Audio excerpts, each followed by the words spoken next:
Frankenstein Chapter 24. My present situation was one in which all voluntary thought was swallowed up and lost. I was hurried away by fury. Revenge alone endowed me with strength and composure. It molded my feelings and allowed me to be calculating and calm at periods when otherwise delirium or death would have been my portion. My first resolution was to quit Geneva forever. My country, which, when I was happy and beloved, was dear to me, now, in my adversity, became hateful. I provided myself with a sum of money, together with a few jewels which had belonged to my mother, and departed. And now my wanderings began which are to cease but with life. I have traversed a vast portion of the earth and have endured all the hardships which travelers in deserts and barbarous countries are wont to meet. How I have lived I hardly know. Many times have I stretched my failing limbs upon the sandy plain and prayed for death. But revenge kept me alive. I dared not die and leave my adversary in being. When I quitted Geneva, my first labor was to gain some clue by which I might trace the steps of my fiendish enemy. But my plan was unsettled, and I wandered many hours round the confines of the town, uncertain what path I should pursue. As night approached, I found myself at the entrance of the cemetery where William, Elizabeth, and my father reposed. I entered it and approached the tomb which marked their graves. Everything was silent except the leaves of the trees, which were gently agitated by the wind. The night was nearly dark, and the scene would have been solemn and affecting even to an uninterested observer. The spirits of the departed seemed to flit around and to cast a shadow, which was felt but not seen, around the head of the mourner. The deep grief which this scene had at first excited quickly gave way to rage and despair. They were dead, and I lived. Their murderer also lived, and to destroy him I must drag out my weary existence. I knelt on the grass and kissed the earth and with quivering lips exclaimed, "By the sacred earth on which I kneel, by the shades that wander near me, by the deep and eternal grief that I feel, I swear. And by thee, O night, and the spirits that preside over thee, to pursue the demon who caused this misery, until he or I shall perish in mortal conflict. For this purpose I will preserve my life. To execute this dear revenge will I again behold the sun and tread the green herbage of earth, which otherwise should vanish from my eyes forever. And I call on you, spirits of the dead, and on you, wandering ministers of vengeance, to aid and conduct me in my work. Let the cursed and hellish monster drink deep of agony. Let him feel the despair that now torments me." I had begun my adjuration with solemnity and an awe which almost assured me that the shades of my murdered friends heard and approved my devotion. But the furies possessed me as I concluded, and rage choked my utterance. I was answered through the stillness of night by a loud and fiendish laugh. It rang on my ears long and heavily. The mountains re-echoed it, and I felt as if all hell surrounded me with mockery and laughter. Surely in that moment I should have been possessed by frenzy, and have destroyed my miserable existence, but that my vow was heard and that I was reserved for vengeance. The laughter died away, when a well-known and abhorred voice, apparently close to my ear, addressed me in an audible whisper. "I am satisfied, miserable wretch. You have determined to live, and I am satisfied." I darted towards the spot from which the sound proceeded, but the devil eluded my grasp. Suddenly the broad disk of the moon arose and shone full upon his ghastly and distorted shape as he fled with more than mortal speed. I pursued him, and for many months this has been my task. Guided by a slight clue, I followed the windings of the Rhone, but vainly. The blue Mediterranean appeared, and by a strange chance, I saw the fiend enter by night and hide himself in a vessel bound for the Black Sea. I took my passage in the same ship, but he escaped I know not how. Amidst the wilds of Tartary and Russia, although he still evaded me, I have ever followed in his track. Sometimes the peasants, scared by this horrid apparition, informed me of his path. Sometimes he himself, who feared that if I lost all trace of him I should despair and die, left some mark to guide me. The snows descended on my head, and I saw the print of his huge step on the white plain. To you first entering on life, to whom care is new and agony unknown, how can you understand what I have felt and still feel? Cold, want, and fatigue were the least pains which I was destined to endure. I was cursed by some devil and carried about with me my eternal hell. Yet still a spirit of good followed and directed my steps, and when I most murmured would suddenly extricate me from seemingly insurmountable difficulties. Sometimes, when nature, overcome by hunger, sank under the exhaustion, a repast was prepared for me in the desert that restored and inspirited me.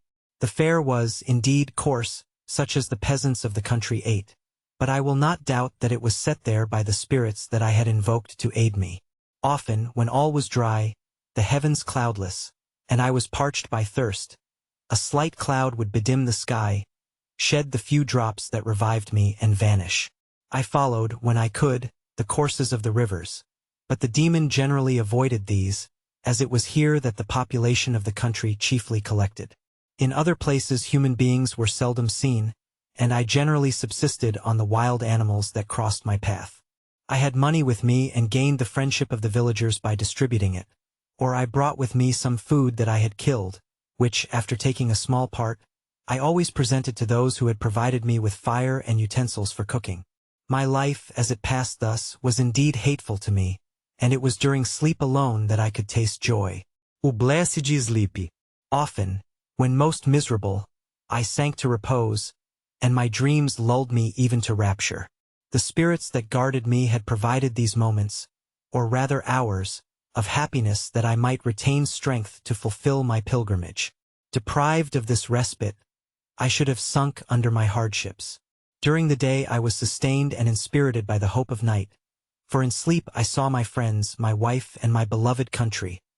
Again I saw the benevolent countenance of my father, heard the silver tones of my Elizabeth's voice, and beheld Clerval enjoying health and youth.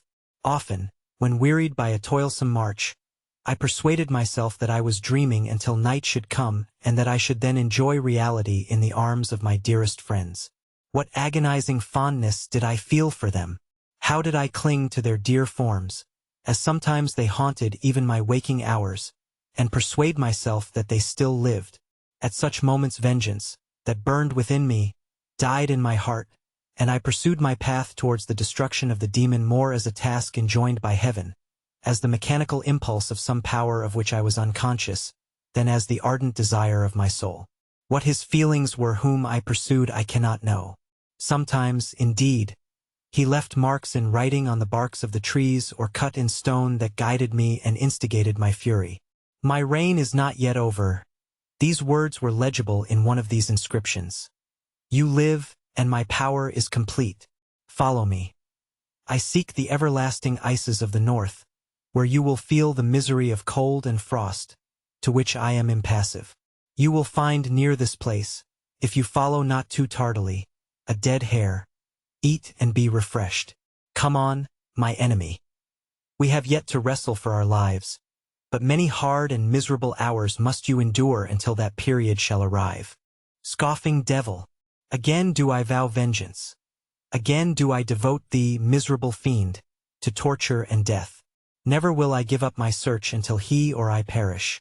And then with what ecstasy shall I join my Elizabeth and my departed friends, who even now prepare for me the reward of my tedious toil and horrible pilgrimage. As I still pursued my journey to the northward, the snows thickened and the cold increased in a degree almost too severe to support. The peasants were shut up in their hovels, and only a few of the most hardy ventured forth to seize the animals whom starvation had forced from their hiding places to seek for prey. The rivers were covered with ice, and no fish could be procured, and thus I was cut off from my chief article of maintenance. The triumph of my enemy increased with the difficulty of my labors. One inscription that he left was in these words: Prepare, your toils only begin.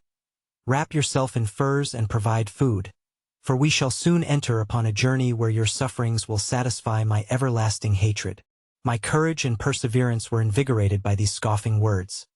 I resolved not to fail in my purpose, and calling on heaven to support me, I continued with unabated fervor to traverse immense deserts, until the ocean appeared at a distance and formed the utmost boundary of the horizon. Oh, how unlike it was to the blue seasons of the south! Covered with ice, it was only to be distinguished from land by its superior wildness and ruggedness. The Greeks wept for joy when they beheld the Mediterranean from the hills of Asia, and hailed with rapture the boundary of their toils. I did not weep, But I knelt down and with a full heart thanked my guiding spirit for conducting me in safety to the place where I hoped, notwithstanding my adversary's jibe, to meet and grapple with him. Some weeks before this period I had procured a sledge and dogs and thus traversed the snows with inconceivable speed. I know not whether the fiend possessed the same advantages, but I found that, as before I had daily lost ground in the pursuit, I now gained on him, so much so that when I first saw the ocean he was but 1 day's journey in advance, and I hoped to intercept him before he should reach the beach. With new courage, therefore, I pressed on, and in 2 days arrived at a wretched hamlet on the seashore. I inquired of the inhabitants concerning the fiend and gained accurate information. A gigantic monster, they said, had arrived the night before, armed with a gun and many pistols, putting to flight the inhabitants of a solitary cottage through fear of his terrific appearance. He had carried off their store of winter food, and placing it in a sledge, to draw which he had seized on a numerous drove of trained dogs, he had harnessed them, and the same night, to the joy of the horror-struck villagers, had pursued his journey across the sea in a direction that led to no land, and they conjectured that he must speedily be destroyed by the breaking of the ice or frozen by the eternal frosts. On hearing this information, I suffered a temporary access of despair. He had escaped me, and I must commence a destructive and almost endless journey across the mountainous ices of the ocean, amidst cold that few of the inhabitants could long endure and which I, the native of a genial and sunny climate, could not hope to survive.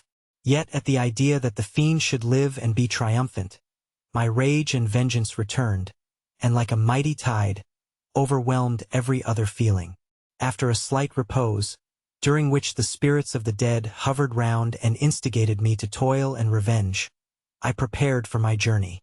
I exchanged my land sledge for one fashioned for the inequalities of the frozen ocean, and purchasing a plentiful stock of provisions, I departed from land.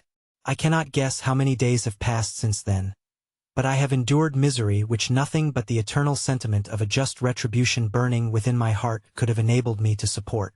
Immense and rugged mountains of ice often barred up my passage, and I often heard the thunder of the ground sea, which threatened my destruction. But again the frost came and made the paths of the sea secure.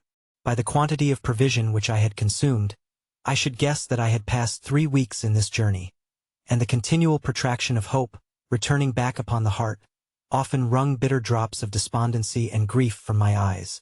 Despair had indeed almost secured her prey, and I should soon have sunk beneath this misery.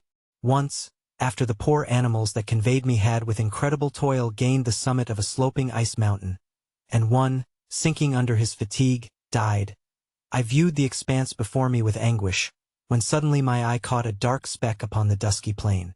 I strained my sight to discover what it could be and uttered a wild cry of ecstasy when I distinguished a sledge and the distorted proportions of a well-known form within. Oh! With what a burning gush did hope revisit my heart. Warm tears filled my eyes, which I hastily wiped away, that they might not intercept the view I had of the demon. But still my sight was dimmed by the burning drops, until, giving way to the emotions that oppressed me, I wept aloud. But this was not the time for delay. I disencumbered the dogs of their dead companion, gave them a plentiful portion of food, and after an hour's rest, which was absolutely necessary, and yet which was bitterly irksome to me, I continued my route. The sledge was still visible, nor did I again lose sight of it except at the moments when for a short time some ice rock concealed it with its intervening crags. I indeed perceptibly gained on it, and when, after nearly 2 days' journey, I beheld my enemy at no more than a mile distant, my heart bounded within me. But now, when I appeared almost within grasp of my foe, my hopes were suddenly extinguished, and I lost all trace of him more utterly than I had ever done before. A ground sea was heard. The thunder of its progress, as the waters rolled and swelled beneath me, became every moment more ominous and terrific. I pressed on, but in vain. The wind arose, the sea roared, and, as with the mighty shock of an earthquake, it split and cracked with a tremendous and overwhelming sound. The work was soon finished. In a few minutes a tumultuous sea rolled between me and my enemy, and I was left drifting on a scattered piece of ice that was continually lessening and thus preparing for me a hideous death. In this manner many appalling hours passed.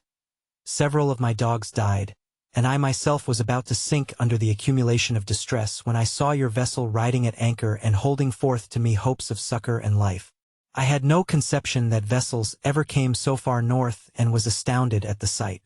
I quickly destroyed part of my sledge to construct oars, and by these means was enabled, with infinite fatigue, to move my ice raft in the direction of your ship. I had determined, if you were going southwards, still to trust myself to the mercy of the seas rather than abandon my purpose. I hoped to induce you to grant me a boat with which I could pursue my enemy. But your direction was northwards. You took me on board when my vigor was exhausted, and I should soon have sunk under my multiplied hardships into a death which I still dread, for my task is unfulfilled. Oh, when will my guiding spirit, in conducting me to the demon, allow me the rest I so much desire, or must I die and he yet live? If I do, swear to me, Walton, that he shall not escape, that you will seek him and satisfy my vengeance in his death. And do I dare to ask of you to undertake my pilgrimage, to endure the hardships that I have undergone? No, I am not so selfish. Yet, when I am dead, if he should appear, if the ministers of vengeance should conduct him to you, swear that he shall not live. Swear that he shall not triumph over my accumulated woes and survive to add to the list of his dark crimes. He is eloquent and persuasive, and once his words had even power over my heart. But trust him not. His soul is as hellish as his form, full of treachery and fiend-like malice. Hear him not. Call on the names of William, Justine, Clerval, Elizabeth, my father, and of the wretched Victor, and thrust your sword into his heart. I will hover near and direct the steel aright. Walton _ in continuation. August 26, 17. You have read the strange and terrific story, Margaret, and do you not feel your blood congeal with horror, like that which even now curdles mine? Sometimes, seized with sudden agony, he could not continue his tale. At others, his voice broken, yet piercing, uttered with difficulty the words so replete with anguish. His fine and lovely eyes were now lighted up with indignation, now subdued to downcast sorrow and quenched in infinite wretchedness. Sometimes he commanded his countenance and tones and related the most horrible incidents with a tranquil voice, suppressing every mark of agitation. Then, like a volcano bursting forth, his face would suddenly change to an expression of the wildest rage as he shrieked out imprecations on his persecutor. His tale is connected and told with an appearance of the simplest truth, yet I own to you that the letters of Felix and Safie, which he showed me, and the apparition of the monster seen from our ship, brought to me a greater conviction of the truth of his narrative than his asseverations, however earnest and connected. Such a monster has, then, really existence. I cannot doubt it, yet I am lost in surprise and admiration. Sometimes I endeavored to gain from Frankenstein the particulars of his creature's formation, but on this point he was impenetrable. "Are you mad, my friend?" said he. "Or whither does your senseless curiosity lead you? Would you also create for yourself and the world a demoniacal enemy? Peace, peace. Learn my miseries and do not seek to increase your own." Frankenstein discovered that I made notes concerning his history. He asked to see them and then himself corrected and augmented them in many places, but principally in giving the life and spirit to the conversations he held with his enemy. "Since you have preserved my narration," said he, "I would not that a mutilated one should go down to posterity. Thus has a week passed away, while I have listened to the strangest tale that ever imagination formed. My thoughts and every feeling of my soul have been drunk up by the interest for my guest which this tale and his own elevated and gentle manners have created. I wish to soothe him, yet can I counsel one so infinitely miserable, so destitute of every hope of consolation, to live? Oh no! The only joy that he can now know will be when he composes his shattered spirit to peace and death. Yet he enjoys one comfort, the offspring of solitude and delirium. He believes that when in dreams he holds converse with his friends and derives from that communion consolation for his miseries or excitements to his vengeance, that they are not the creations of his fancy, but the beings themselves who visit him from the regions of a remote world. This faith gives a solemnity to his reveries that render them to me almost as imposing and interesting as truth. Our conversations are not always confined to his own history and misfortunes. On every point of general literature, he displays unbounded knowledge and a quick and piercing apprehension. His eloquence is forcible and touching, nor can I hear him, when he relates a pathetic incident or endeavors to move the passions of pity or love, without tears. What a glorious creature must he have been in the days of his prosperity, when he is thus noble and godlike in ruin. He seems to feel his own worth and the greatness of his fall. When younger, said he, I believed myself destined for some great enterprise.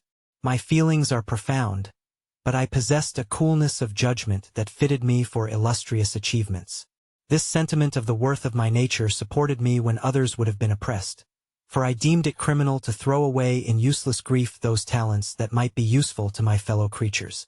When I reflected on the work I had completed, no less a one than the creation of a sensitive and rational animal, I could not rank myself with the herd of common projectors. But this thought, which supported me in the commencement of my career, now serves only to plunge me lower in the dust.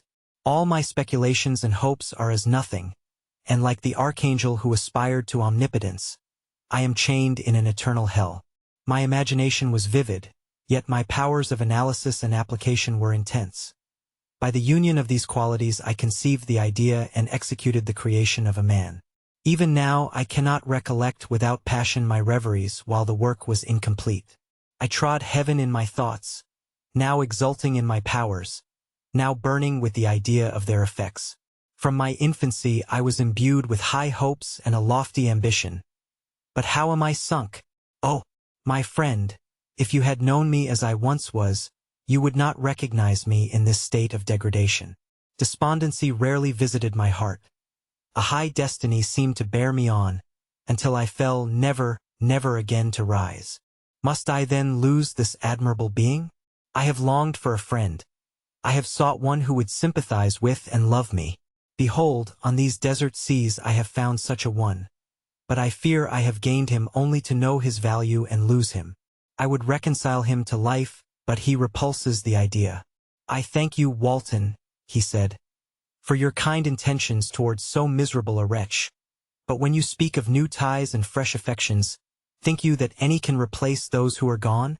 Can any man be to me as Clerval was? Or any woman another Elizabeth?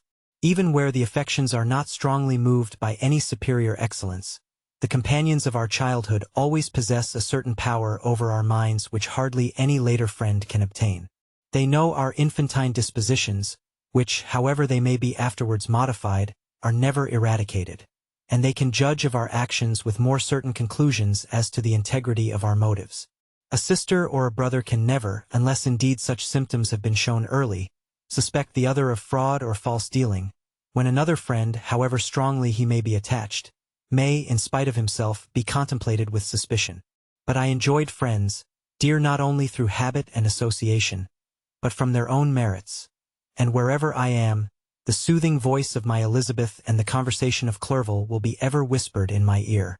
They are dead, and but one feeling in such a solitude can persuade me to preserve my life.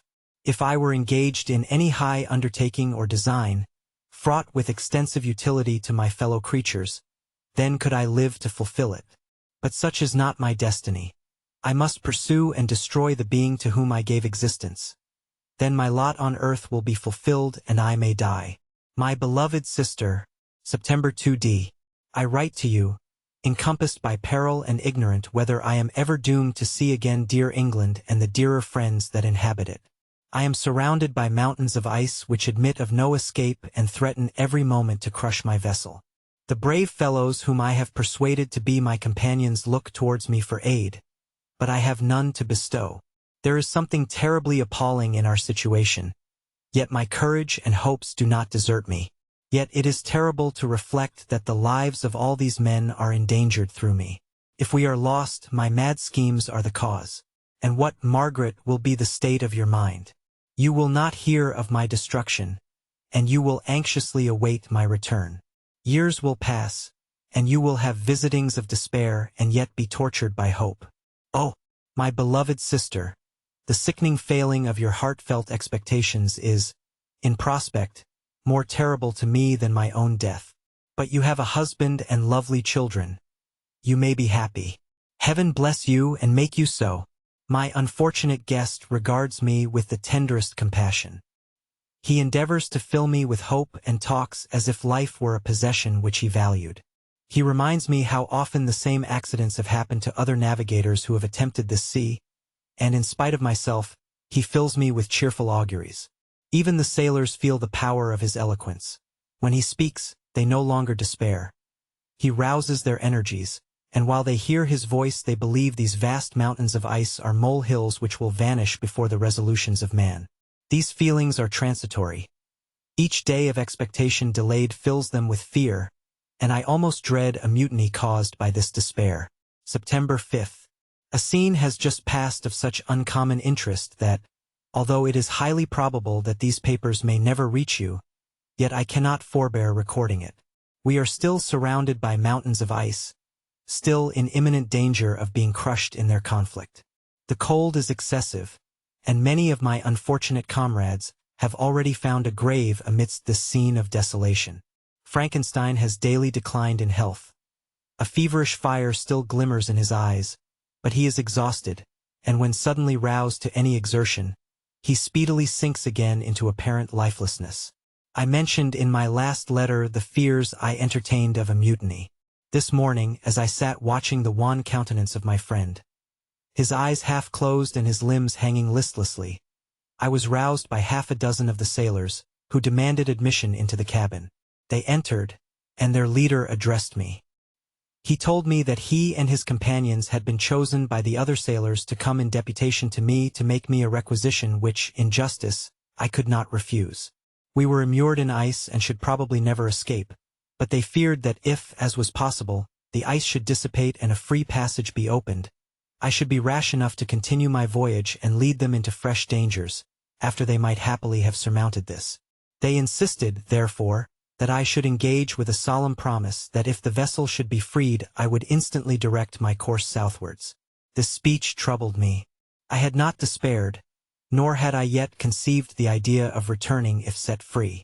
Yet could I, in justice or even in possibility, refuse this demand? I hesitated before I answered, when Frankenstein, who had at first been silent, and indeed appeared hardly to have force enough to attend, now roused himself.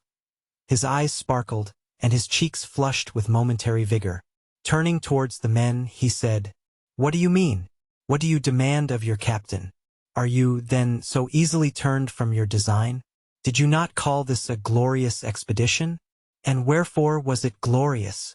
Not because the way was smooth and placid as a southern sea, but because it was full of dangers and terror, because at every new incident your fortitude was to be called forth and your courage exhibited, because danger and death surrounded it, and these you were to brave and overcome. For this was it an honorable undertaking. You were hereafter to be hailed as the benefactors of your species, your names adored as belonging to brave men who encountered death for honor and the benefit of mankind. And now, behold, with the first imagination of danger, or, if you will, the first mighty and terrific trial of your courage, you shrink away and are content to be handed down as men who had not strength enough to endure cold and peril. And so, poor souls, they were chilly and returned to their warm firesides. Why, that requires not this preparation. Ye need not have come thus far and dragged your captain to the shame of a defeat merely to prove yourselves cowards. Oh, be men or be more than men.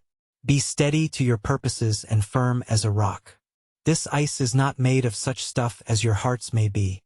It is mutable and cannot withstand you if you say that it shall not.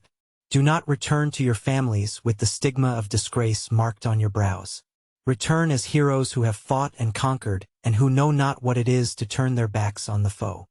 He spoke this with a voice so modulated to the different feelings expressed in his speech, with an eye so full of lofty design and heroism, that can you wonder that these men were moved?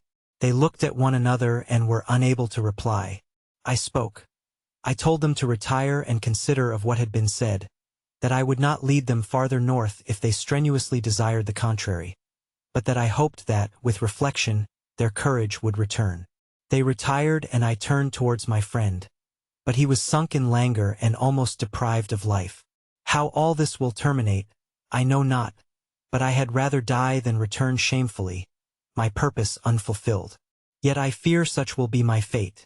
The men, unsupported by ideas of glory and honor, can never willingly continue to endure their present hardships. September 7th. The die is cast.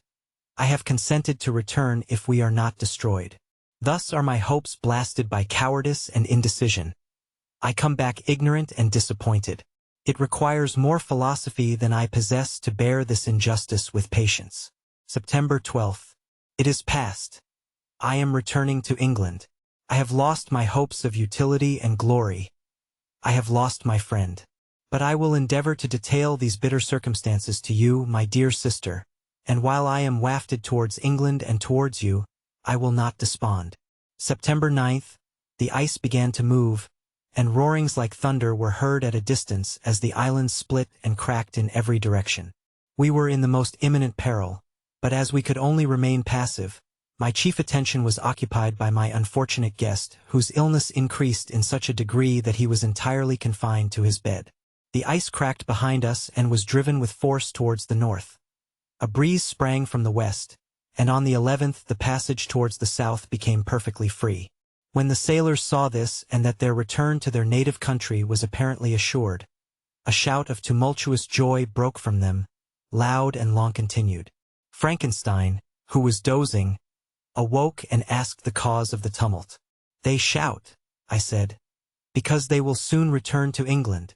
"Do you, then, really return?" "Alas, yes. I cannot withstand their demands. I cannot lead them unwillingly to danger, and I must return. Do so if you will, but I will not. You may give up your purpose, but mine is assigned to me by heaven, and I dare not. I am weak, but surely the spirits who assist my vengeance will endow me with sufficient strength." Saying this, he endeavored to spring from the bed, but the exertion was too great for him. He fell back and fainted. It was long before he was restored, and I often thought that life was entirely extinct. At length he opened his eyes. He breathed with difficulty and was unable to speak. The surgeon gave him a composing draught and ordered us to leave him undisturbed. In the meantime he told me that my friend had certainly not many hours to live. His sentence was pronounced, and I could only grieve and be patient. I sat by his bed watching him. His eyes were closed and I thought he slept, but presently he called to me in a feeble voice, and bidding me come near, said, "Alas! The strength I relied on is gone. I feel that I shall soon die, and he, my enemy and persecutor, may still be in being. Think not, Walton, that in the last moments of my existence I feel that burning hatred and ardent desire of revenge I once expressed. But I feel myself justified in desiring the death of my adversary. During these last days I have been occupied in examining my past conduct, nor do I find it blamable. In a fit of enthusiastic madness I created a rational creature and was bound towards him to assure, as far as was in my power, his happiness and well-being. This was my duty, but there was another still paramount to that. My duties towards the beings of my own species had greater claims to my attention because they included a greater proportion of happiness or misery. Urged by this view, I refused, and I did right in refusing, to create a companion for the first creature. He showed unparalleled malignity and selfishness in evil. He destroyed my friends. He devoted to destruction beings who possessed exquisite sensations, happiness, and wisdom.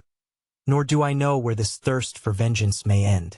Miserable himself that he may render no other wretched. He ought to die. The task of his destruction was mine, but I have failed.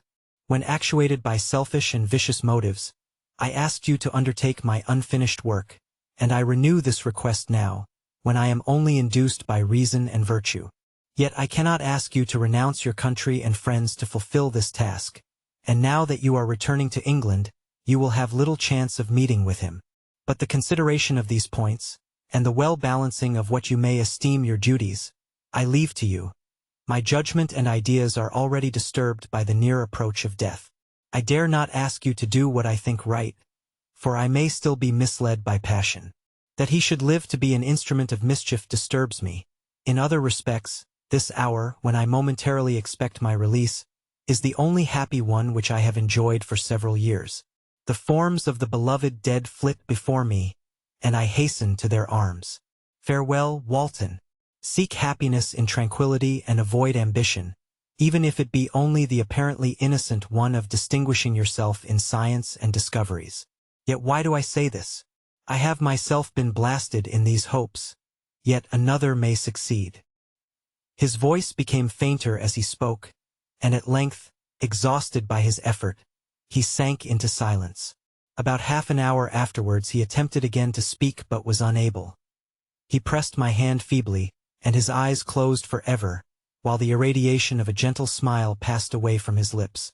Margaret, what comment can I make on the untimely extinction of this glorious spirit?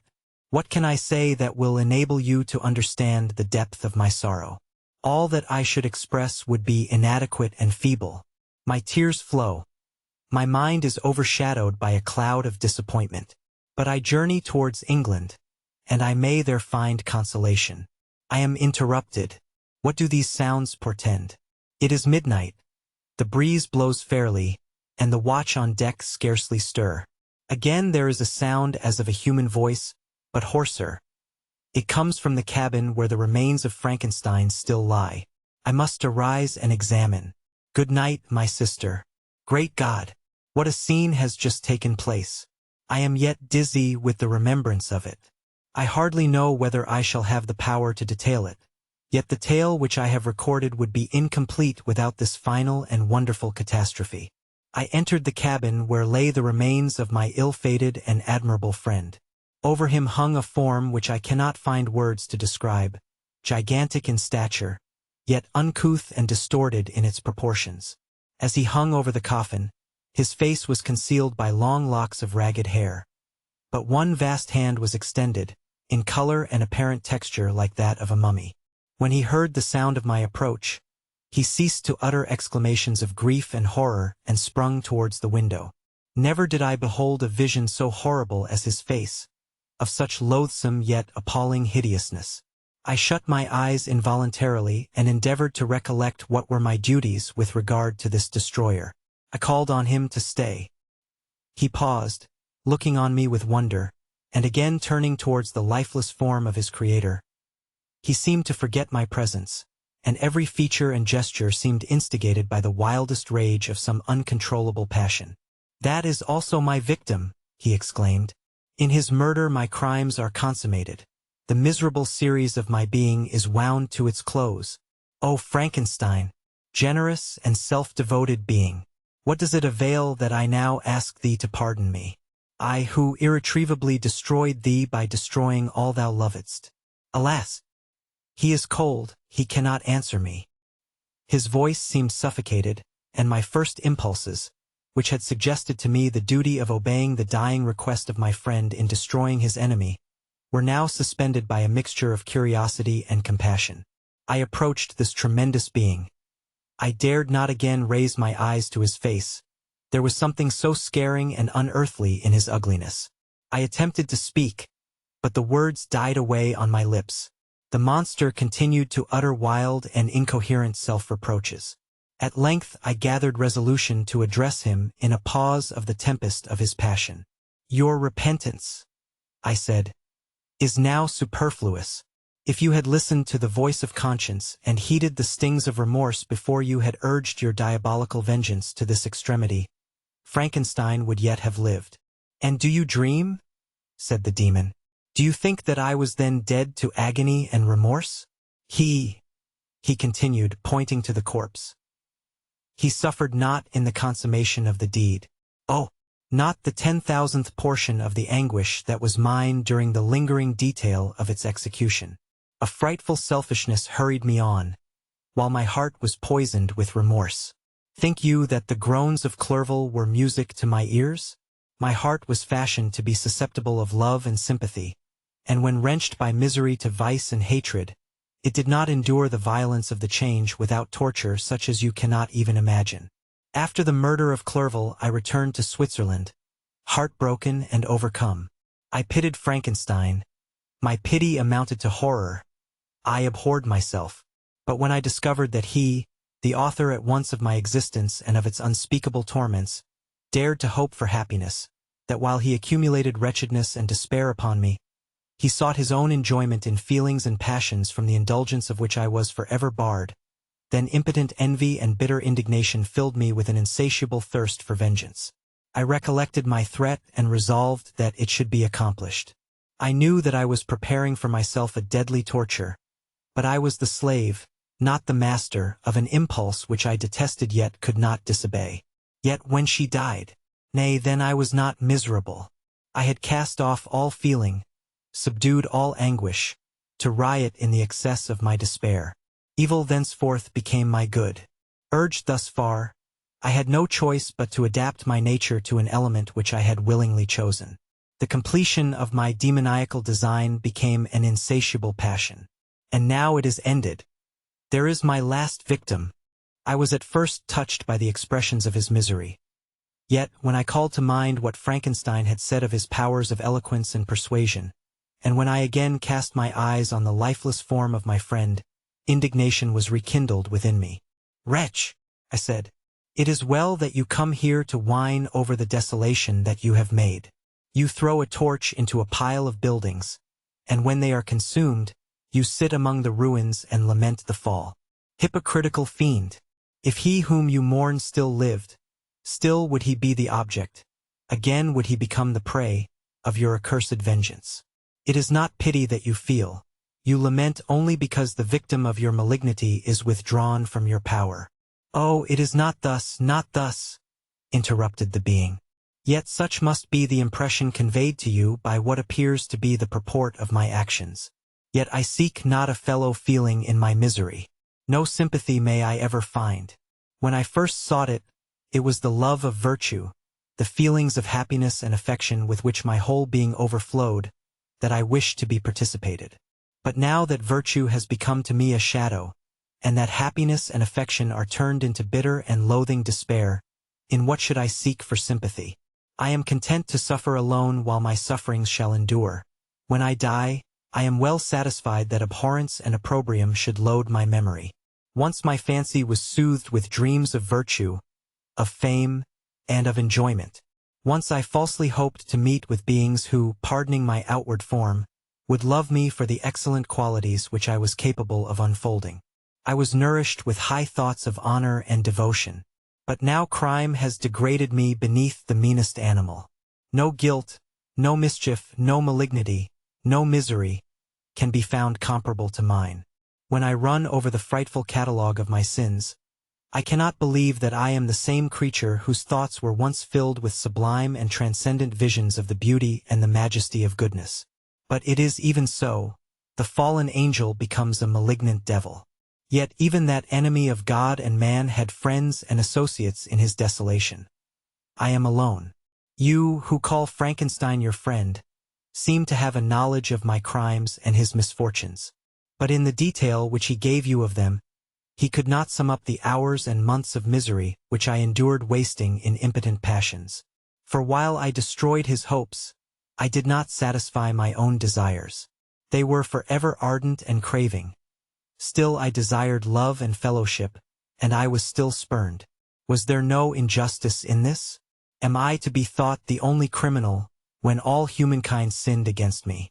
Why do you not hate Felix, who drove his friend from his door with contumely? Why do you not execrate the rustic who sought to destroy the savior of his child? Nay, these are virtuous and immaculate beings. I, the miserable and the abandoned, am an abortion to be spurned at and kicked and trampled on.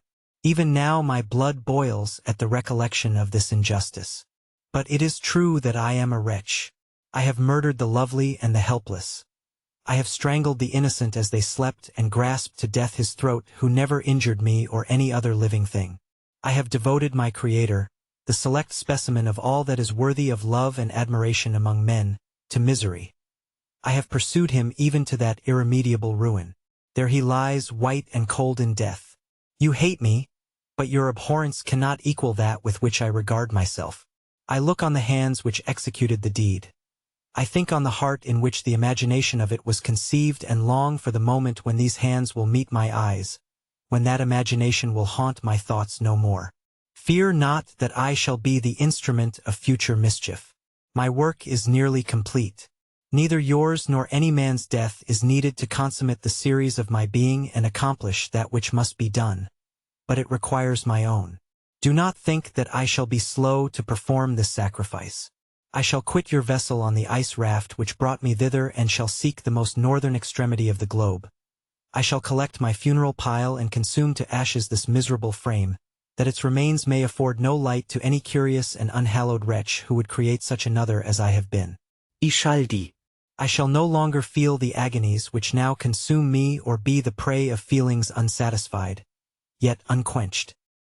He is dead who called me into being, and when I shall be no more, the very remembrance of us both will speedily vanish.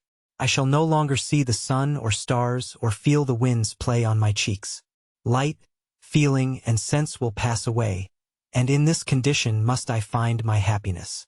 Some years ago, when the images which this world affords first opened upon me, when I felt the cheering warmth of summer and heard the rustling of the leaves and the warbling of the birds, and these were all to me, I should have wept to die. Now it is my only consolation. Polluted by crimes and torn by the bitterest remorse, where can I find rest but in death? Farewell. I leave you, and in you the last of humankind whom these eyes will ever behold. Farewell, Frankenstein. If thou wert yet alive and yet cherished a desire of revenge against me, it would be better satiated in my life than in my destruction. But it was not so. Thou didst seek my extinction, that I might not cause greater wretchedness. And if yet, in some mode unknown to me, thou hadst not ceased to think and feel, thou wouldst not desire against me a vengeance greater than that which I feel. Blasted as thou wert, my agony was still superior to thine. For the bitter sting of remorse will not cease to rankle in my wounds until death shall close them forever. But soon, he cried with sad and solemn enthusiasm, I shall die, and what I now feel be no longer felt. Soon these burning miseries will be extinct. I shall ascend my funeral pile triumphantly and exult in the agony of the torturing flames. The light of that conflagration will fade away. My ashes will be swept into the sea by the winds. My spirit will sleep in peace, or if it thinks, it will not surely think thus. Farewell. He sprang from the cabin window as he said this, upon the ice raft which lay close to the vessel. He was soon borne away by the waves and lost in darkness and distance.